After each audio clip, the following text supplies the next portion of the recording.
Hello YouTube. I hope everybody's doing well out there.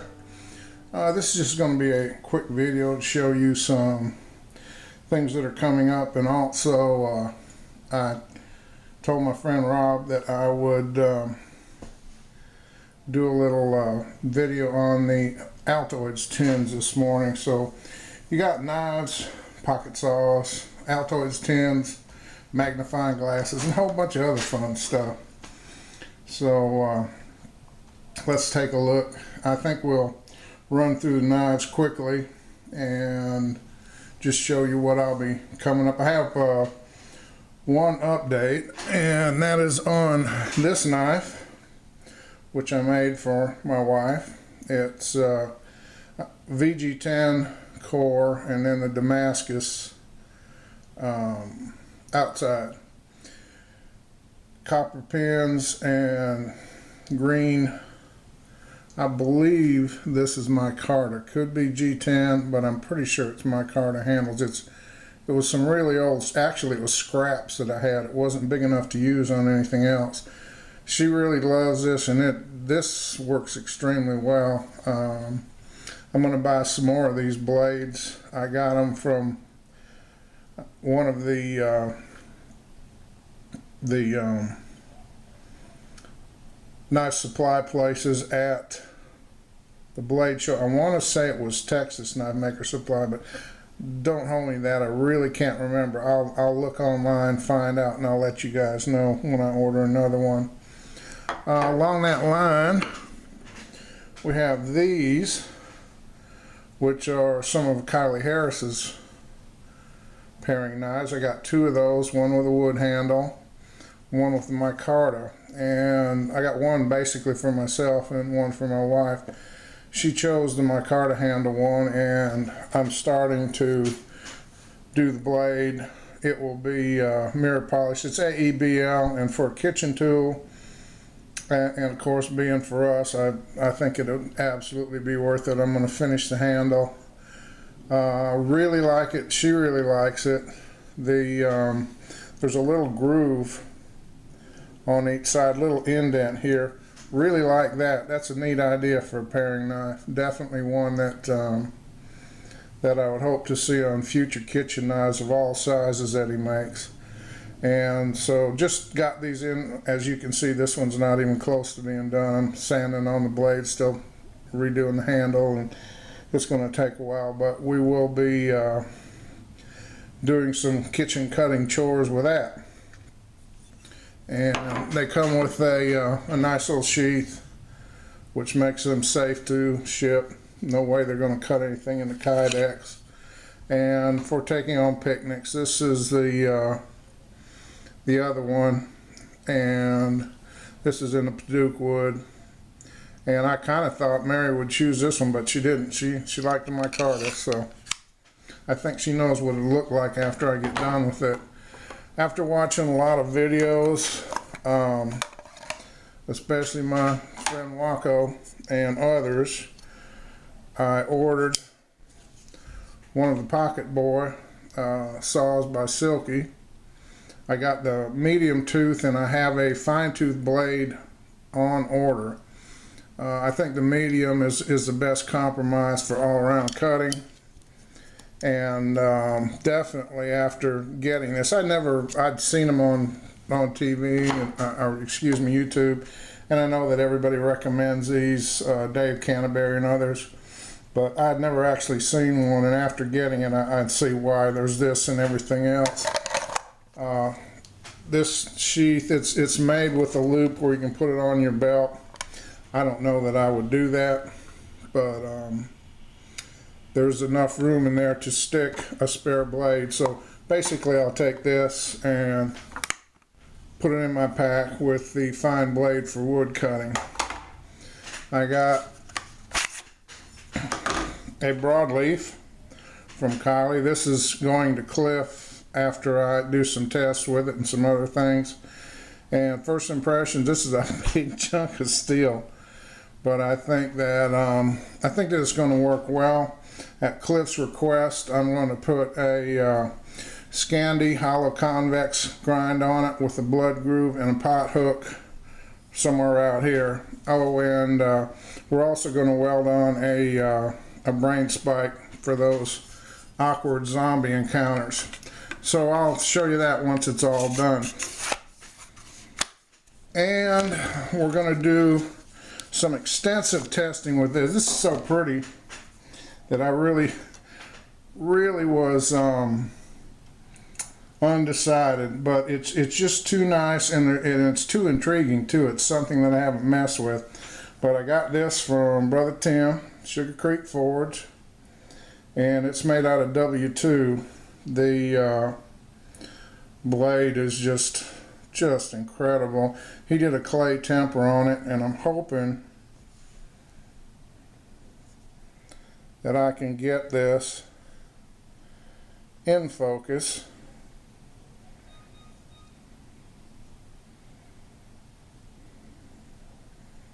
So you can see the multiple temper lines. It's got a really hard polished edge, then individual temper lines going up where it gets softer and softer and softer and softer up to the soft edge. And the handle, look at this handle wood. Tim, tell me what this is. I saw it written on it when you did the video on it, but I couldn't make out the first word. I know it's oak of some sort, but I couldn't make it out. I've never seen wood that had this kind of, it's almost like there's fissures that go all the way through it from side to side. I don't think they do, but really pretty stuff, and it's just super comfortable. The W2 has a lot of great blade characteristics. As Tim told me, it was a favorite of Bill Moran's. The way it hardens, it can go to a very high hardness, but it keeps a lot of toughness. And Tim said that it will, harden more on the outside, but the internal core of it will stay very tough. So not only are we going to test this, but Tim is going to make up a big chopper. He's going to send it here. We're going to do I'm going to do a few things to it and test it a little bit, and then it's going to Cliff for long-term testing. I've always kind of been intrigued with W2. I only have one other knife with it, and I haven't had a chance to do any testing with it yet. It's just kind of been sitting around, but I'm going to try to do both of these, and that way we can compare two different knives in the same steel and see how they go. To get on to the meat of this particular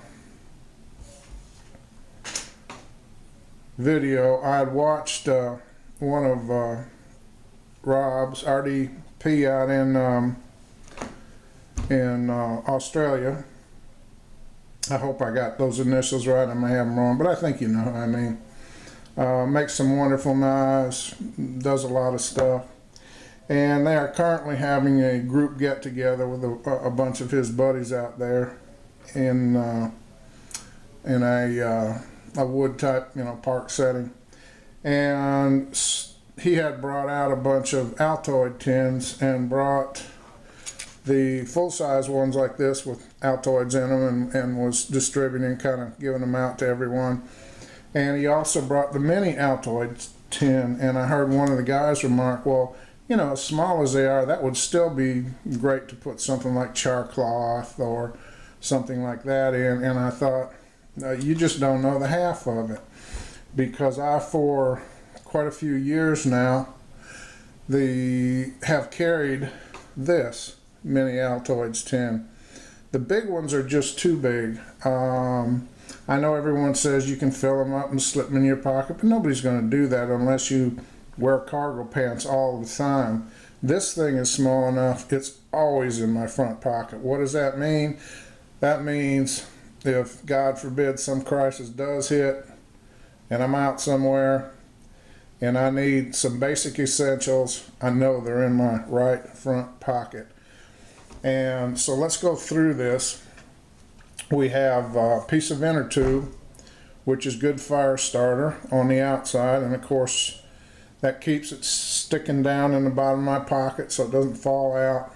It, as I said, does fire tender and keeps this thing shut so it's not coming open. It's not hard to get on and off, just about the right size. And in the tin, rather than just some char cloth or something that you might think, let's take a look and see what we got here. And hang on, I'm going to readjust the camera here down so that you can see this a little bit better. I carry in here some of the waxed, or excuse me, tarred bank line. This, I don't know what size this is. Dave Canterbury, forgive me. I don't keep up with this, but it's small, extremely tough. There's quite a bit of it there. You can, you know, do lashings or a spear point or whatever you wanted to do with that. I carry 2 of these little fire starters. They work really well in my pocket. They stay nice and dry. And you know, they're pretty handy. Once you get one fire going, you know, you're pretty much set and can light other fires from that.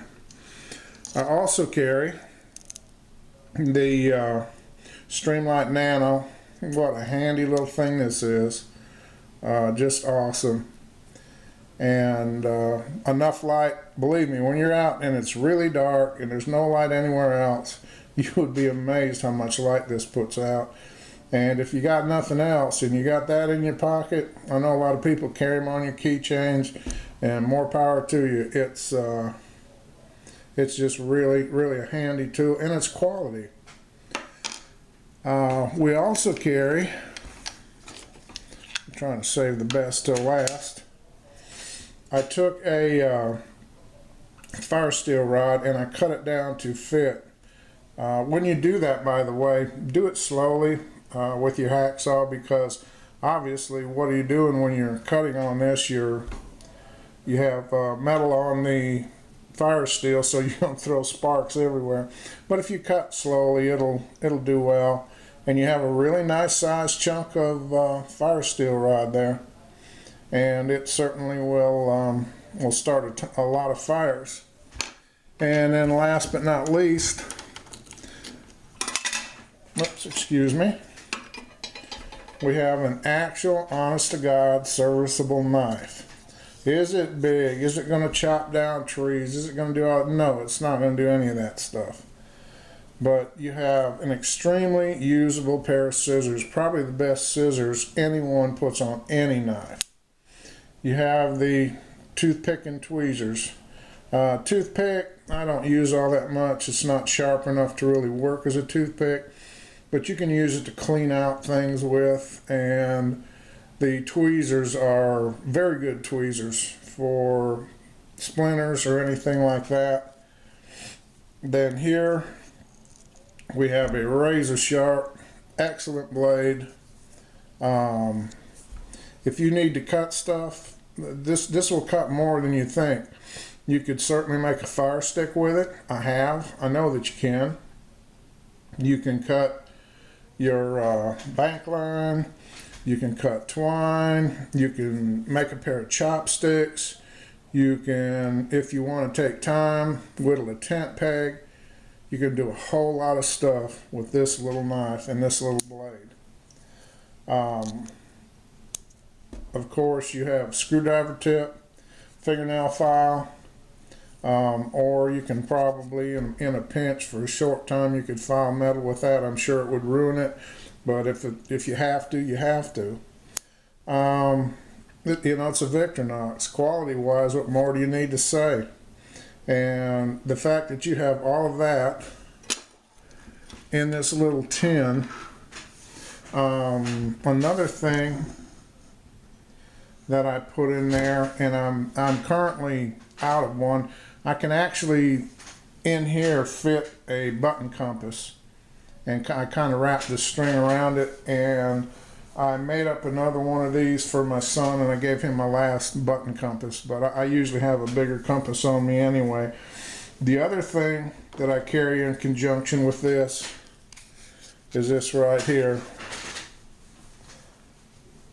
This is an extremely good glass, magnifying glass, 5 power. I got this from A.G. Russell. It's a little expensive, but I'll tell you what, spend the money, get a good one. The one he has now is a little bit more, but it is phenomenal. So, you know, this is one of those things like the kit. It's always in my front pocket. For old eyes, it's really nice to have along. I might lose my glasses, but I'm always probably going to have that in my pocket, or break my glasses too. But that's going to be in my pocket. Could start a fire with that on a sunny day. Believe me, I've done it, and it just takes a second, and it'll absolutely do it. So that's kind of it. I just wanted to show you that's my little combined kit that's always with me. And I use the larger ones.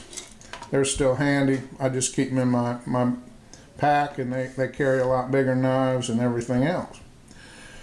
So that's it, YouTube. You guys take it easy, and have a good day. It's raining here in Atlanta, but as usual, I keep wanting to get out and do videos, and every day it just pours in this place. It's still like a tropical jungle. But you take it easy, and we'll talk to you later.